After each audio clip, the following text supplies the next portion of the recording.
കൊട്ടിയൂർ വൈശാഖ മഹോത്സവം ശനിയാഴ്ച അക്കരെ കൊട്ടിയൂരിൽ തൊഴാനെത്തിയത് 10,000-കണക്കിന് ഭക്തർ. ശനിയാഴ്ച പുലർച്ചെ ആരംഭിച്ച ഭക്തജന തിരക്കിൽ തിരുവഞ്ചിറ നിറഞ്ഞു കവിഞ്ഞു. മണിക്കൂറുകൾ ക്യൂ നിന്നതിന് ശേഷമാണ് പല ഭക്തജനങ്ങൾക്കും അക്കരെ സന്നിധിയിൽ എത്താൻ കഴിഞ്ഞത്. ഉച്ചശീവേലിയോടെയാണ് തിരക്കിന് അല്പം ശമനമുണ്ടായത്.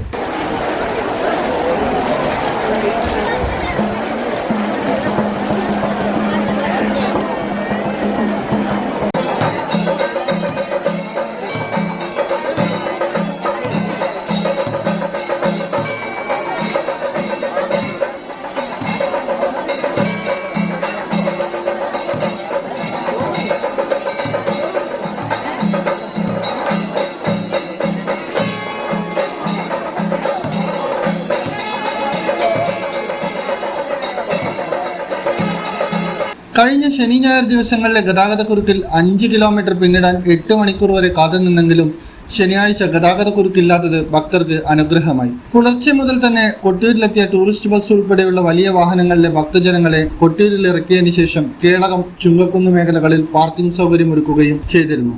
വൈശാഖ മഹോത്സവത്തിലെ അവസാനത്തെ ആരാധനയായ രോഹിണി ആരാധന ജൂൺ 24 നടക്കും.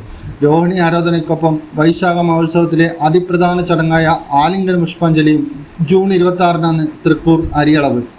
തുടർന്ന് ചതുശ്ശതങ്ങളുടെ നാളുകൾ. ഇന്നറിയാൻ ന്യൂസ് കേരള, കണ്ണൂർ.